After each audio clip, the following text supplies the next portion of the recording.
আপনারা দেখছেন নিউজ কলকাতা। যাদবপুর লোকসভা কেন্দ্রে তৃণমূল প্রার্থী তথা নায়িকা মিমি চক্রবর্তীর জনসভা বাসন্তী হাইওয়ে সংলগ্ন ভোজেঘাট মাঠে। এই সভা সম্পর্কে তৃণমূল নেতা আরাবুল ইসলাম কি বলল শুনেন। লোকসভা কেন্দ্রের প্রার্থী মিমি চক্রবর্তী আসবে, তার জন্য আলাদা করে কোনো আকর্ষণ থাকছে?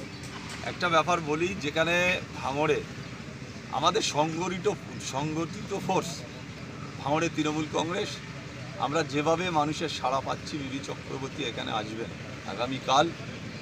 আগামীকাল 28শে এপ্রিল। মিমি চক্রবর্তী এখানে 3:30টার মধ্যে ঢুকবেন। মানুষের একটা চমক কি, সবাই ফিল্ম আর্টিস্টকে দেখতে চায় বা তার এখানকার কর্মীরা তাকে দুহাত ভরে ভোট দেবেন, সেই কারণে সবার আকর্ষণ মিমি চক্রবর্তীকে তারা দেখতে চায়। সেই কারণে আমরা ভোজেরহাট একটা বৃহত্তম মাঠ, বড় মাঠ, এই মাঠে কর্মী সভা ডেকেছি। আমরা আশা করছি যে এই মাঠেও আমরা জায়গা দিতে পারবো না। এমন মানুষের ঢল, এমন মানুষের আশা, এমন মানুষ উৎসাহিতভাবে যেন একটা যেন মেলার মতন উৎসব হচ্ছে এখানে। কত লোক হতে পারে বলে আমরা আশা করছি প্রচুর মানুষ এখানে হবে। ভোজেরহাটে আপনারা জানেন 20-50 হাজার মানুষের সমাবেশ এখানে। আমরা আশা করছি যে 20-50 হাজার মানুষের সমাবেশ এখানে। এরপর কি মিমিকে নিয়ে এই এলাকায় আরও ভোট প্রচার? আমাদের 4 তারিখে এর পরে আমরা বামনঘাটা থেকে শুরু করে দেওতা 1-2, ভগবানপুর, পোলেরহাট 1-2, আমাদের চালতেবেড়িয়া 4 তারিখে আমাদের এর পরে র্যালি প্রোগ্রাম আছে। এখানে আমাদের যেটা মিমি চক্রবর্তীর সভা কালকে আছে, সেই সভা ঘিরে মানুষের উৎসব, একটা আনন্দের সাথে মানুষ উপভোগ করছে যে কালকে আমাদের যাদবপুর লোকসভার আমাদের নবনির্বাচিত মিমি চক্রবর্তী কালকে এখানে আসছেন ভোজেরহাট মাঠে।